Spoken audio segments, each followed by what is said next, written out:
Good afternoon, everyone. We are here today to discuss a very relevant and very important topic called Beyond the Frame, Building Impact. I'm Bipuljit. I'm a filmmaker from India. Before we get into the session, I just like to say a few words with all of you. That today's documentaries are no longer confined into festivals and cinema halls. Documentaries, the importance and impact of documentaries have gone far. The films increasingly functions as a social advocacy tools, and it involves stakeholders, policymakers, policy change, community development, and intervention, archive of resistance. But impact does not happen automatically. However, the film is released, but impact does not happen automatically. It requires strategy, it requires planning, ethics, training, perhaps a complete rethinking of what filmmaking means. To explore this all question, I like to invite my two wonderful guests, Reneke and Kara. And Kara Maxonak Alikpala is a broadcast journalist, documentary filmmaker, impact producer from Philippines. She is founding president of Filipino Documentary Society and a member of Academy of Motion Picture Arts and Science. She's a member of Global Impact Producer Advisory Committee. Kara has produced documentaries for History Channel, ARD German TV, Australian Broadcasting Corporation, CNN International, and she has reported for the Public Broadcasting Service and Voice of America. Give a big applause to Kara.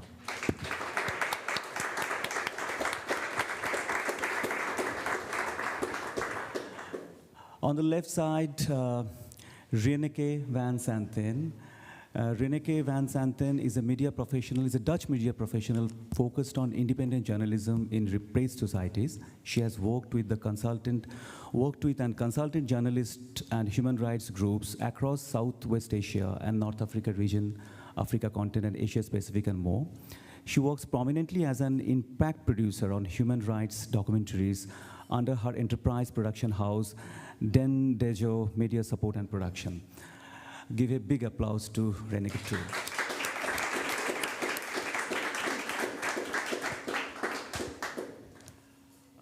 Thank you, Reneke and Kara, for being with us, and I'm looking forward to having a great insights from both of you. Before we get into the main discussion, I would like to request Ida to play their film, Kara and Reneke's film they worked with.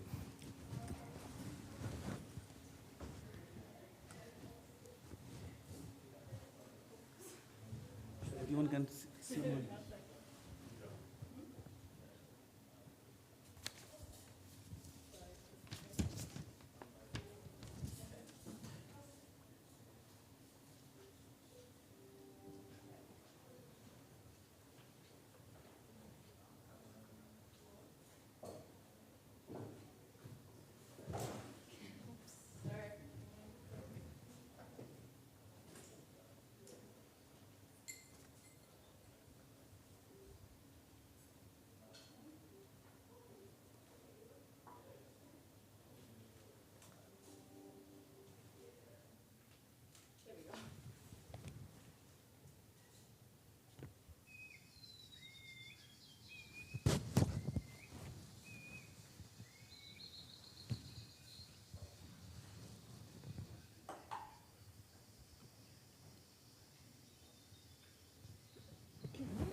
Friends who died doing this.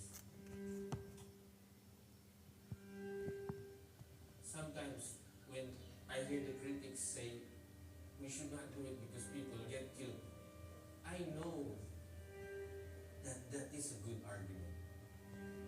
I know.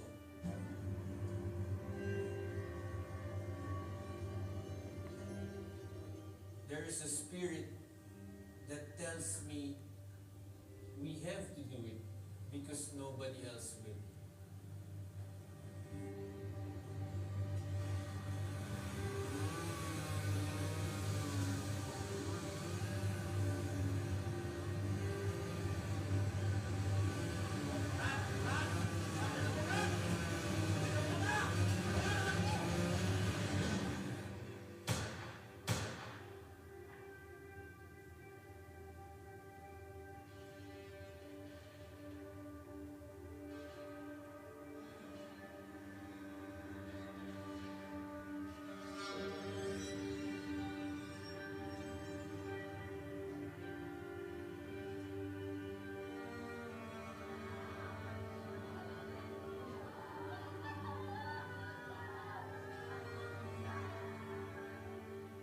President Rodrigo Duterte releases the controversial list of politicians allegedly involved in illegal drugs.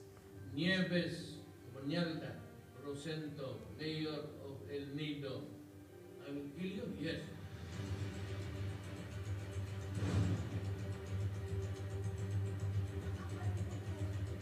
Sino pa po ang lalaban sa etiko kung lahat po tayo matatakot? Kaya nga po, kahit buhay po natin pinupulis po natin sa paito. We have to stop the destruction. One forest at a time. One coral reef at a time.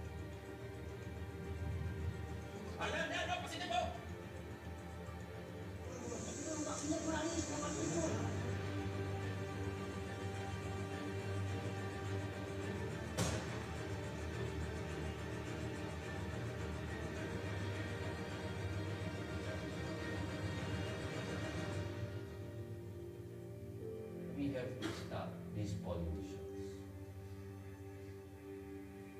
The last frontier is becoming the lost frontier.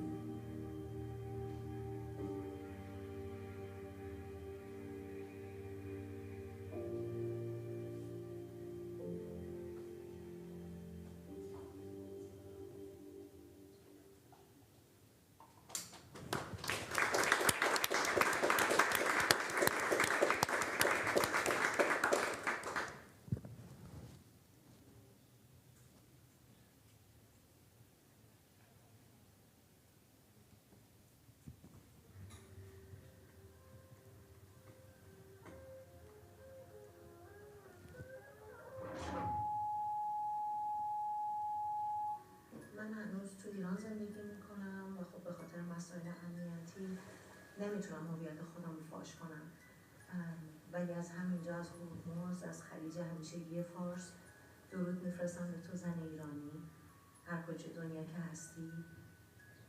امیدوارم صدای ما باشی، امید ما باشی و راه ایران ما رو تو آباد.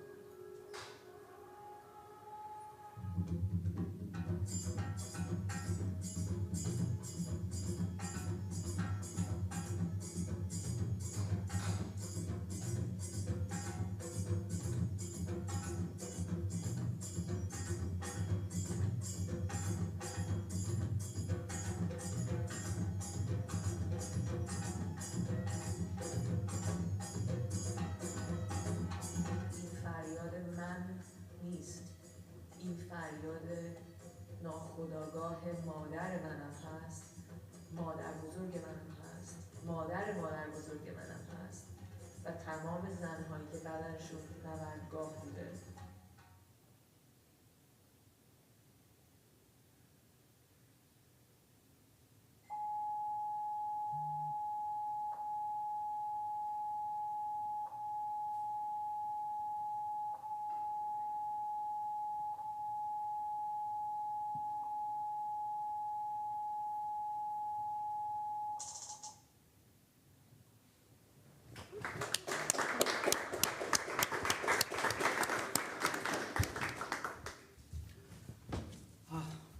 Wonderful. Both trailers are really wonderful. I would like to start with Kara first.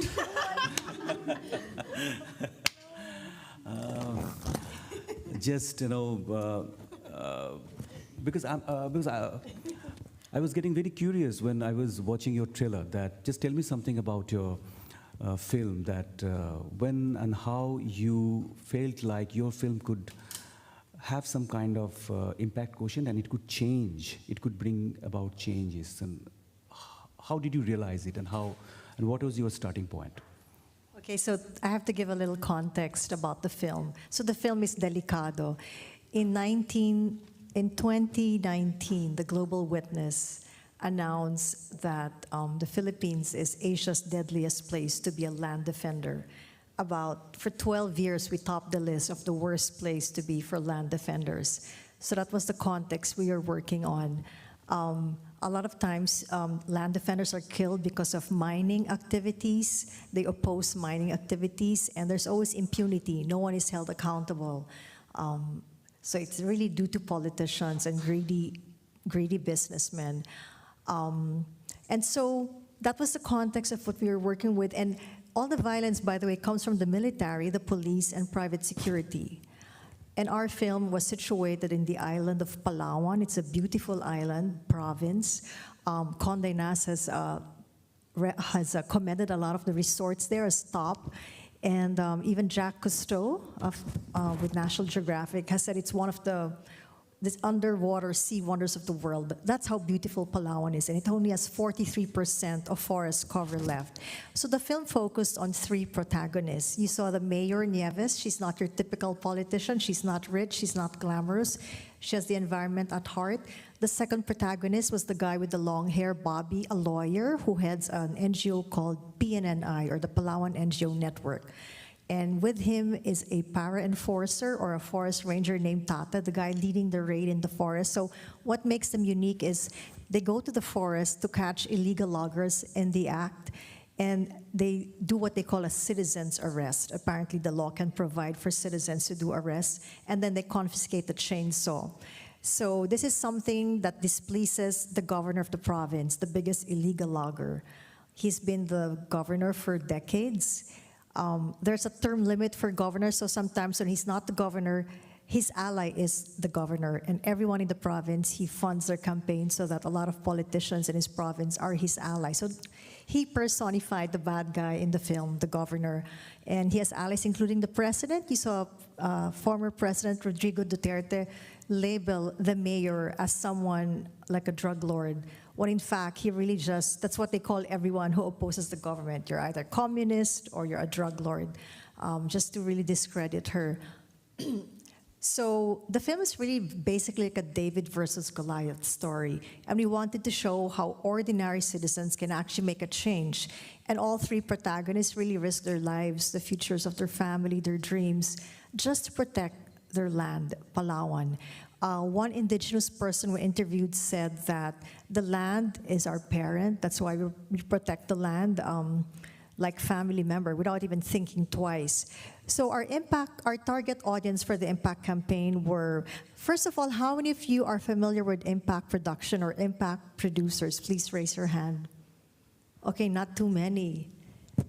Yeah, so basically for me, when you say impact, so a marketing person, the goal of a marketing person who markets a documentary or a film wants a lot of people in the cinema. An impact producer would prefer to get the right people in the cinema who can actually create change that the filmmakers hope to create. So our target audience for this film were really decision makers, other land defenders, environmental defenders, human rights organizations, students, and other grassroots organizations. Of course, you want everyone to watch your film, but we wanted the change to happen. We wanted to champion the safety and really help sustain the work of land and environmental defenders. That was essentially what we wanted to do in our impact campaign. And our distribution channels were the usual festivals, but like you said, you can go beyond festivals. We were in about 80 festivals across 18 countries. Yeah, it's a good way to network and meet other people and meet other contacts. One option people neglect to explore our conferences. And you have explored that. It may not be directly related to your film, but so many themes now intersect. So we were invited to a conference that was on anti-corruption. These themes intersect with illegal logging. So we were there, we were in a journalist conference and another land defender conference. So there are many things you can explore. Try to get your films into conferences because there'll be a lot of decision makers there as well. We also explored alternate spaces like cinematheques, art galleries, any venue willing to show your film. In the Philippines, our film was banned from the cinema, from the commercial theaters. They found the topic too offensive to the powers that be. So we had to resort to alternate spaces and also educational spaces. There is a platform that's called Good Docs. Her film is there, my film is there. Usually schools access it, universities, libraries, and NGOs, so that's another platform. But I think also it's good to get a big partner like a broadcaster. We got PBS, Public Broadcasting Service in the US. They had a show called POV. It's the US longest running show for independent documentaries. A broadcaster can give you the reach that cinema can't. So we had over 3 million viewers online and almost 300,000+ viewers on their platform. And POV is gonna run our show for about 4 years. So always get a good broadcaster. They have the machinery. You can leverage their resources. They campaign and promote your film very well. They even created a discussion guide for us that we use all the time. And of course, they entered the film into the Emmys. So we won about 20 awards and nominations, but the award people talk about most is the award we did not win, the Emmy. We were nominated for an Emmy. We lost to like big ones like HBO, Apple, Netflix. That's what you're up against now, actually. So, but even if we lost, it created a lot of buzz and new energy for the film. And so when we did our impact campaign, we always wanted to go big internationally first because we wanted to increase awareness for our protagonists and increase their protection because their lives are threatened. They always receive threats from the governor. And so we needed them protected before we went big with the film in the Philippines, where it was banned, but still there was a way to get around it. What we managed to do and we're happy about is, along with Global Witness, they used the film as a tool when they campaigned for the Sustainability Due Diligence Directive. Essentially, it's having EU countries report the impact to the environment of the work they do wherever they are in the globe. And so Global Witness and all campaigners for that law used our film as a tool, and they were able to gather a lot of signatures, and the law passed, I think, last year or 2 years ago. So it's also long-term. The film came out 2022, but the law passed like 2 years ago. So impact is short-term and long-term. And in Palawan, we were lucky. Shortly after the film, there were elections, and a new governor was elected. He was still an ally of the bad guy, the governor, but in some twist of fate, he changed his stand on mining, and we shared our film with Save the Palawan movement, and they were able to use it and successfully pass the mining ban for 50 years in Palawan. So these are the big impact goals and outcomes we are very proud of. Thank you. So we continue to do more of that, but we're also working with a senator now who's working on the Rights of Nature bill. And we continue to help Palawan because there are efforts to repeal the bill, the law, and also some people are trying to skirt the mining ban. Companies who are really greedy have a way. So that was essentially the campaign. Sorry, I'm talking so much.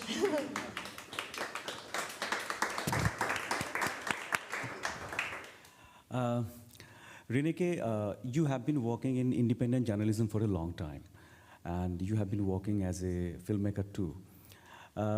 My question to you, while you are making your film Sansura, how did you blend your two selves, your creative storytelling and your advocacy goals? How did you blend these two selves together and made your film Sansura?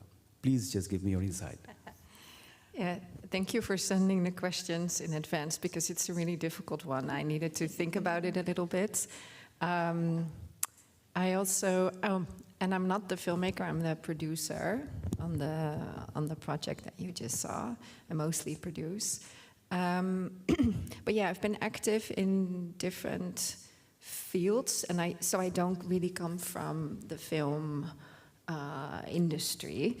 And so I was thinking about this, and I think that whatever you do, you know, everything, it starts from whatever drives you. So whether it's a job or your art or whatever, you're driven by something. And that is your purpose. That's really how I see it when I think about this more deeply. And you know, your purpose is whatever is in your soul, what's in your heart, and that drives the message that you want to share, that you want to convey. And so, I mean, for most people here, I think, you know, if you're in a meaningless job, just trying to make money, then you wouldn't be sitting here, because that's not documentary. It's something that comes from inside, and I'm a freedom fighter in my deepest being, let's say. I always was. And so what I do is driven by that. So my projects are driven by that. So the projects that I choose and the message that I choose to share comes from that place. And then the film or whatever instrument you choose to convey that is just the instrument. So it can be the film, it can be journalism, it can be storytelling, or it can be going to a protest, or having high-level advocacy meetings, going to conferences. But for me, that is the instrument. So it's always a bit weird finding myself in these spaces, because I'm not a film buff, I'm not a cinephile, I never watched a million films, but it's the tool that I've chosen because I really believe that this is the medium that is able to really touch people, to emotionally move people, and that turns into activation. It is the tool that is able to plant a seed with a long-term impact. So this is why, for me, I'm doing this, and that's how I sort of view it, and that's also how I look at impact production or production. I think it's the same thing. I don't see them as very separate. So for me, the message, the purpose comes first, and at the same time, I look at things through this lens of a story, the visual storytelling, the creativity. And so for Sansur, just to give you an example to make it a little bit more concrete, in selecting the protagonist, so it's a film about 6 Iranian women dealing with censorship in their lives. In selecting those women, but also in the editing room, I look at the story from this lens, from the impact, sort of the purpose, the message lens first. And then comes the rest. And then at the end, okay, how will this land in the industry and, marketing and sales? But it's not what is driving it. I'm not sure if that's an answer to your question. Wonderful. I just like to request the sound team that I'm having a continuous echo, so sometimes it creates some trouble on a ear. The sound team, the echo is there. If anyone's here from the technique.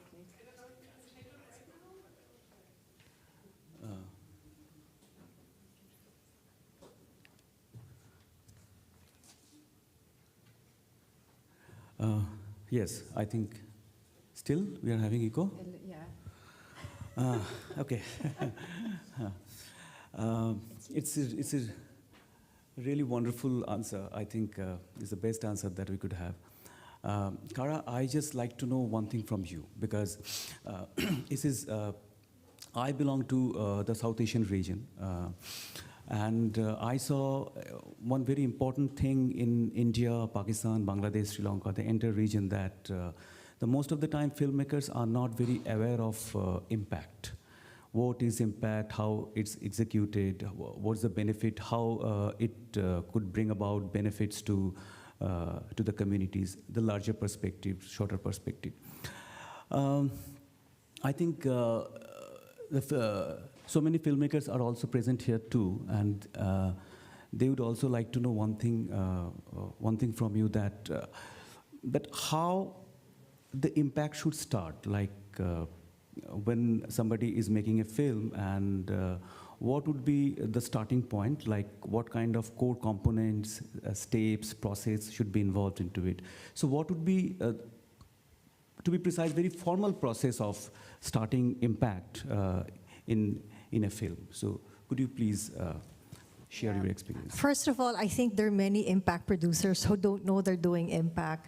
Like NGOs, sometimes they come up to filmmakers and say, can I borrow your film? I want to show it to my community to inspire them or to make them feel they can have agency the way your film portrays a protagonist. That's impact already. You don't have to have a formal impact producer label, but in the last, I think, 20 plus years, it's been a discipline, impact production and impact producers. Some have gone full time in the US, in Europe, but it's not fully developed. How do you begin? It's a chicken and egg. Some people do the film with impact in mind. Some have it as an afterthought. But it's always good to have your impact goals at the very beginning because it can shape the way you tell the story. For instance, if you want a certain goal, then you can actually choose a certain perspective or point of view for your film or film it a certain way. So it's important to know your impact goals. Maybe just pick 3. That's already a lot. As you do even at the beginning of the film. So a lot of good films have impact producers from the very beginning. They sit side by side. At the same time, you have to balance. You don't want the impact goals to be so set, because things may change when you film the story, or it might sound too preachy or like a lecture. You know, in the end, your film has to be very good and engaging, and the superpower of a film is really the emotional engagement, empathy. So you don't have to put statistics, too much context. You know, you can do that for a PowerPoint presentation or for a report, but use the power of film to engage, to inspire, to have empathy for whatever it is you want to happen. You don't even have to overthink it. I think all filmmakers are drawn to a film with an issue that's close to their heart. That's where it starts. You pick an issue for the film you do because you feel a connection. In her case, it's the opposite. She thinks of the impact goal first, and then the story follows. It can be either ways, but really I think you have to go where your heart and soul is, what you feel closest to, where you feel a connection to. It will show if you don't really have a connection to the issue, if you have no feelings for that particular topic. There is a structured way if you really want to be very formal about it, and I suggest you read the Impact Field Guide done by the Doc Society. It's online, it's very good, it's a lot of people's Bible, right?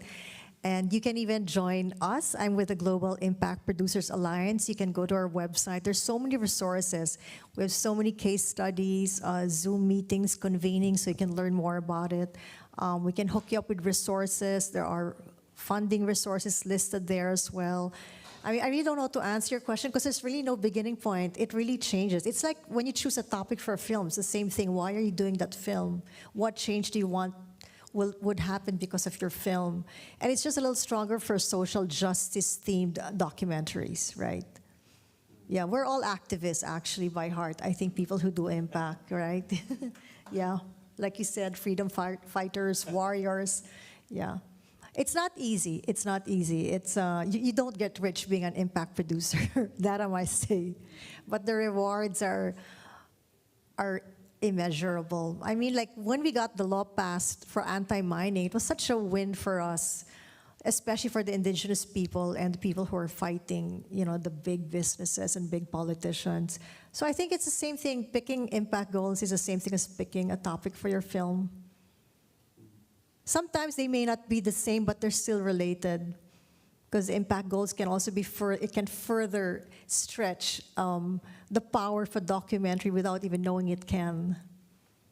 So it's a waste not to do impact, especially if your film is filled with potential to really change the world for the good.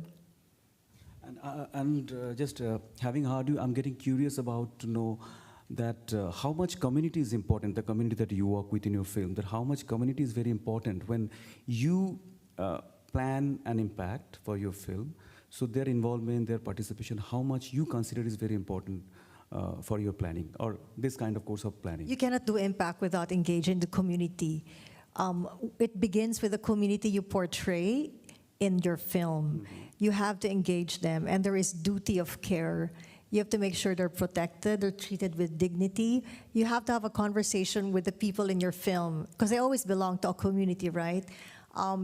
Even talk about money. Some filmmakers do a 50-50 split if there are profits. It's a very rare model. Some do that. They include even the community in the credits as part of the production. Some say we'll pay for the days that you were absent from work because we are filming with you. Some make the money when they're invited to talkbacks. So you have to have that conversation, because once you have your film released and you invite them for a talkback, and these people see the audience applauding, giving them a standing ovation, they're going to think you're making millions, billions of dollars. So you have to tell them a lot about what you do. They have to have an understanding. You also have to ask them if they're okay showing their names and their faces, because things will change for them, whether security, risk, or just fame that could be difficult to handle. So that's a discussion with the community in your film, and there's a discussion with the community outside the film, the communities that you want to engage. For instance, for the film Delicado, we would convene a lot of brain trusts. It's like a brainstorming. So we would bring together different, let's say, climate organizations or different students, different fisher folks. So although our film is about illegal logging and mining, we used it for this community that was fighting people who were trying to kill the mangroves. And they said, we want to use your film because we want to show them that ordinary citizens can do something. And so people watching the film said, oh yeah, I feel that we can do something with the mangroves. I thought I always had to wait for the boss to give me the go signal. So it gave them agency. So you can use the film for different communities to use as a tool. In one brain trust we had, a spontaneous alliance was created by the different NGOs present. So it's good to, impact is about partnerships with many stakeholders. Wonderful. Reneke, just let me know one thing that, in a year, maybe, the 400, 500, and sometimes more than documentaries are released in every year, right? So what do you think that, do all the documentaries require or need impact? How we can differentiate? And how do you choose your subject, actually? So. Yeah, I think that making this sort of into a separate thing, like you have producing a film and then you have impact producing a film, I think it's not necessary.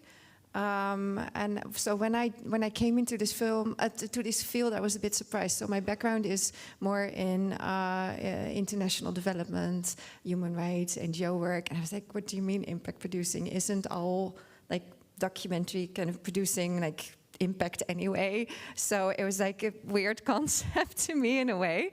And I think that especially in documentary films, it has impact. Every person who sees your film is impacted by it. Impact producing, it just gives it more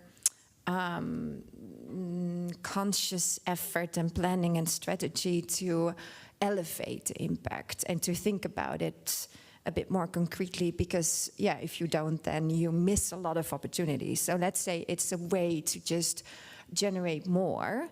But I think these examples are super inspiring.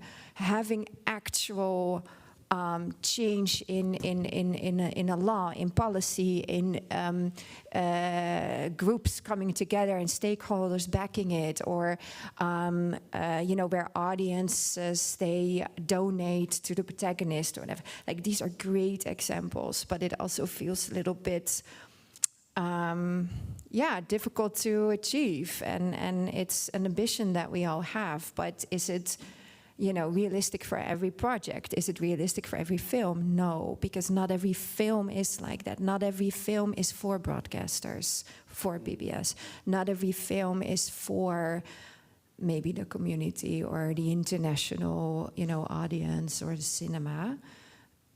Does that mean it doesn't have impact? No. So I want to give you an example about Sansur, because we also did have like big outreach stuff happening. So we broadcasted via satellite to reach people in Iran, because it was also, you know, banned, of course, and it's great. We reached millions of people through satellite. We reached a lot of people with other films that I did by putting it on a VPN. So we collaborated with a VPN provider in countries where the internet is blocked and censored. People use a VPN to connect, and we put the film on the landing page. And so, yeah, it reaches a lot of people. That's wonderful.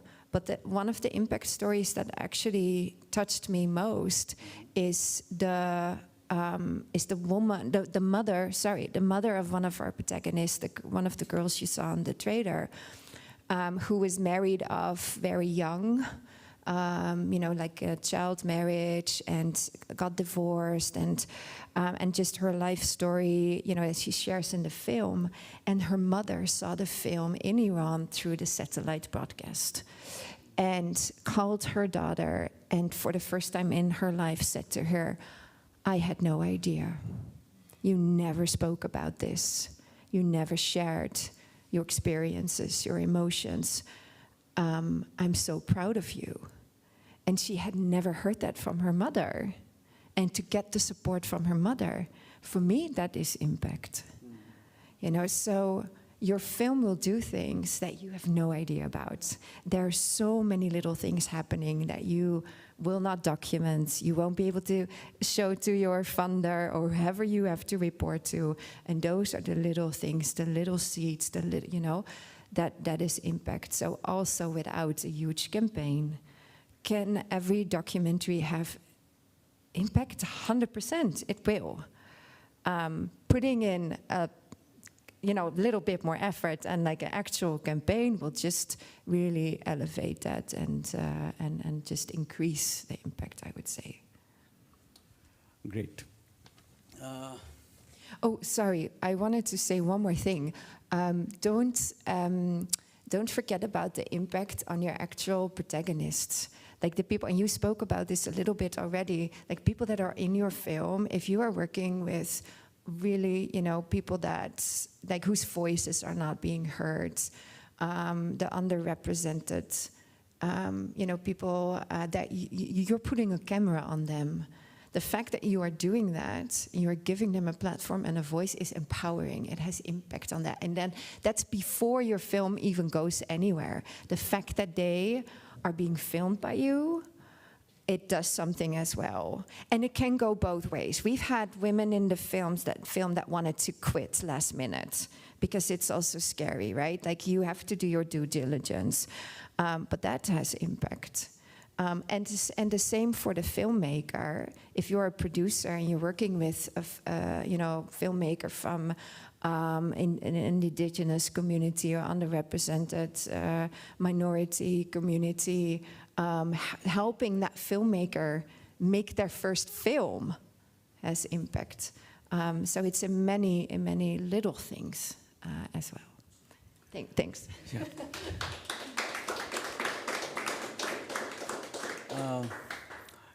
I'm quite sure that so many filmmakers are here, and they also like to know about the funding, how impact campaign should run, and how it can be executed.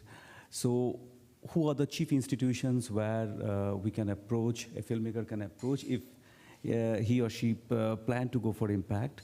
So, if you just give some very, very basic idea about that, the chief institution working for impact campaign, and they take care of it. So Yeah. please. I don't memorize the list, but the Global Impact Producers Alliance has a complete list. But Doc Society's one, Storyboard Collective in Switzerland, Chicken and Egg, I think also, Perspective Fund. I'm not sure if Iris gives or into narrative change, they might. But there's a whole list. The other way you can fund really is find an NGO that aligns with your goals and maybe they can help fund it. I mean, the richer NGOs who may have access to funders, or some companies or corporations with corporate social responsibility goals that align with yours, they could be possible funders. And also crowdsourcing. And begin with your friends. I always believe that fundraising is friend raising. You never know where, you might say, oh, my friends don't have money, but they might know someone. You never know, they're in a party, in the office, there's a conversation, and they link you to someone. So never underestimate. I mean, you reach your budget goal really with even just the small amounts you receive. So those are the ways. It's not easy. I know it's not easy. And a lot of times we do it almost for nothing.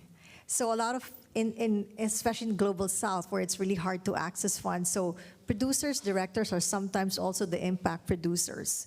And you just work with other partners to offset expenses. Your goal is to just, be zero, net zero. Like, so we partner with the theater. We ask the theater to give it for free, or we partner with another group that has access to communities and a network of schools, and then they give their service for free. So you can do partnerships to make something happen. Yeah, I would like to just add a note that I think it's really important for producers to start including impact budgets, outreach budget into the production budget. And I don't know where we are at with the big film funds, and I mean, it's not a very, flexible industry. It's very difficult to get your film funded anyway. But, if you are in a position where you can produce the film and raise financing for the film, then you're also in a position to include impact and outreach, or find some budget line where you can put it under. I've been working with, so I've been volunteering 100%. Like it's just really difficult to get paid. It's ridiculous. And then, producers, so because I want to do something, like I was working on a project about child slavery. It's like, of course I help. But then they are hiring marketeers, and they're hiring a person to do film festivals, and they're hiring whatever. Like, there's so much, these are really big budgets, and why is there no money for impact? So I think it should just be embedded in, the film budget, and then find the right people to impact produce and support it. Sorry, can I? I know. We're wrapping up, but I think that when you are thinking about impact and financing, creating impact is no different from distribution. It's getting your film seen by more people. It's getting the film distributed. And that's how we need to incorporate it in the same way.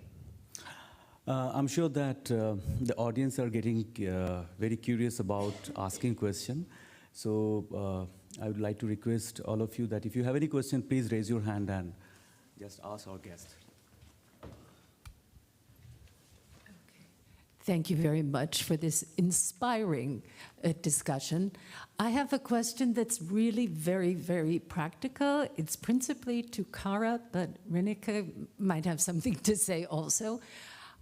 How does it actually happen? How did you come to the project about the Delicado, was it called?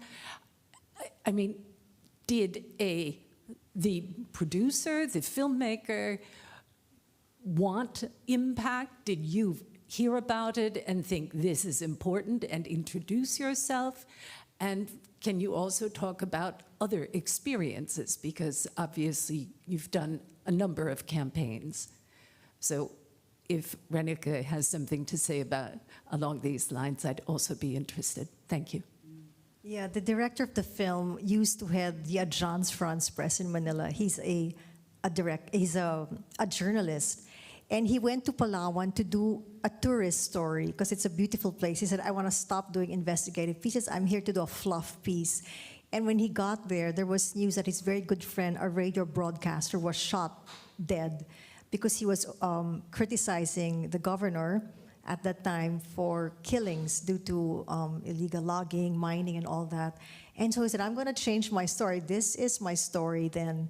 But then he explored more and came across this foundation that does citizen arrests in the forest and confiscates chainsaw. So that became his story. And he didn't know how to make a documentary. He was a first-timer. He started this almost like 8, 9 years ago with a really ugly camera. And then he decided I needed professionals, so he called on some friends to help him. And those friends invited me to produce the film as well. So I'm producer for the film and also an impact producer. That's how it happened, basically. He's been with it for 9 years. I came on like the 5th year or 6th year with him. The way I come into films, it's different. I always get recommended, or I think I just get invited. I don't think I really know about something and I invite myself. I think I just get invited. I've had more experience doing documentaries for television, so that's commissioned work. But doing independent documentaries, I've only done like 3 or 4. It takes about years to do one. I mean, you know that, right? So it's various ways, but it's really friends of friends again. And of course, I have to like the topic to be able to join the team. Yeah, sometimes I start my own project as well, so it can also work that way. Yeah, the same for me. Filmmakers find me. I work in high-risk environments and projects. There are not a lot of people that do that, so it's a small world. But I also start my own project, and then I find a producer to match that. And then I also look for producers that do difficult projects in high-risk environments. But you want to, this is what I've learned through different projects. I pick them based on the people that I would work with. I need to work well in a team, and I need to feel that you feel the same.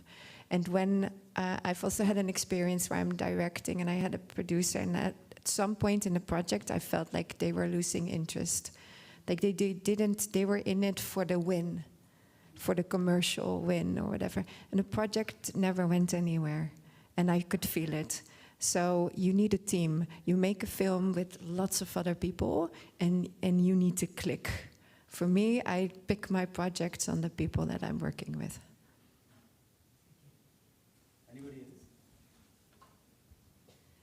Thank you very much for sharing your valuable knowledge and experience. I am, I would say, a baby impact producer. I've started actually about 2 years ago. And I'm also studying an MBA, European Film Business and Law. The question that I have is often what I'm getting from the producer is, should you take a project, you do not want to take more than 2, looking into your timeline. I wondered whether you have the same thing as impact producer. Can you take multiple projects at once, and then maybe what is your threshold? You need projects in different stages. So you can take more than 2, but they need to be in different stages because, well, I mean, like your film, how long did you work on your, I mean, mine took like 5 years, the last one. The other ones like longer. So, you know, they take a really long time.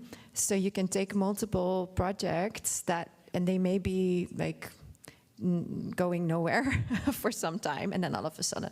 So, but when you know, like, oh, they're in post-production, there is a timeline, you kind of have an idea of what the distribution plan is, yeah, and then sort of schedule your projects around that. Once they do go into distribution, that's when you'll be really busy. That's my experience. Yeah, I agree with her. It really depends on what stages there are. So there were 3 films I was doing at the same time, producing and impact producing at different stages. So that was manageable. And then the pandemic happened, lockdown, so everything stopped. And when they reactivated, they were all on the same page. So that was hard for me. So I think after that, I'll only take no more than 2. Yeah, and it's like a hobby. So I have like a full-time job, or sort of, and then I have like about 3 projects, 4 projects, and Same some here. are half dead, and others are sort of going. Good luck. It's fun. One last question.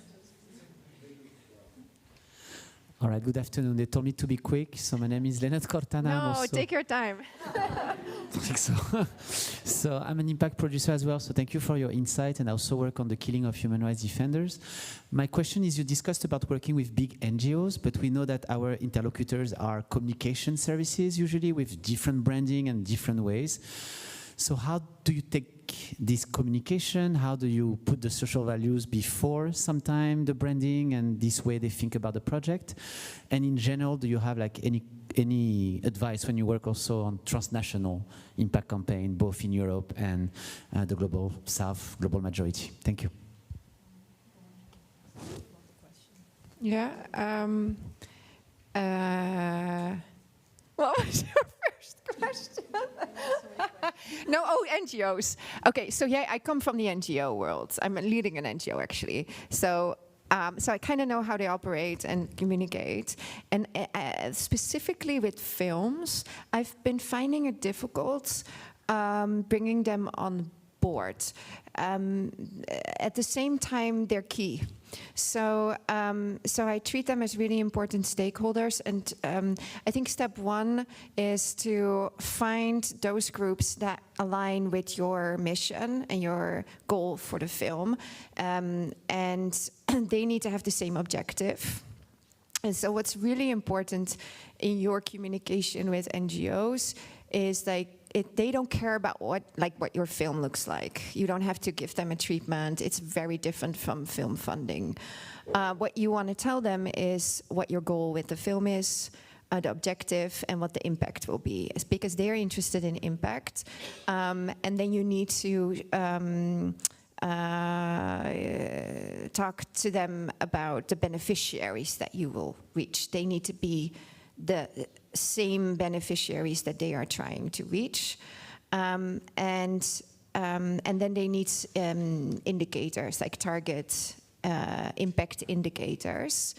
But I think that's a conversation that you can have, but it's really difficult for NGOs to step into things that are not already part of their portfolio or that they already have funding for. For them to go out and find funding for your film, it's possible, but it's difficult. So try to speak the same language, but working with an impact producer, working with someone from the field, that really, really, really helps. And then start those conversations fairly early, because they're not quick.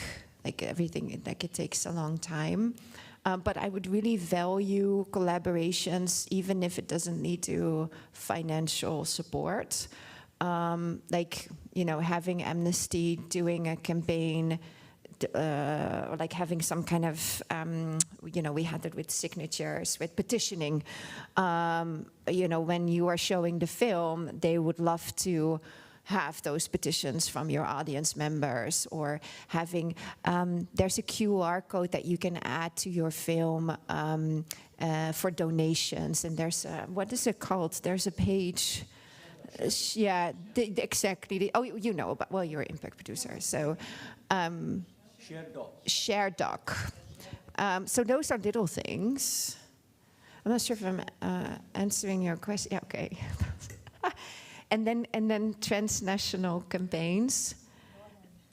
Well, it's important to work with people that understand the local context. That's key. So the larger projects, I think with GIPA, what I've been hearing a lot is that people, they look for impact producers in the country that they're going to do the campaign. So if you want to do an educational campaign in the Netherlands, I can help, but I cannot help you with an educational campaign in France. You need to work with Khadija and someone who is there and understands. So that's the most important thing, that you work with someone in the country. Okay, we are almost end of this insightful session. And finally, what we understand that definitely throughout this insightful discussion with Cara and Reneke, that documentary definitely travels beyond the frame. And it travels through communities, through institutions, through public life. So we have a very limited time to discuss this vast topic, and definitely I hope that we would come later to have another session and having this wonderful guest again.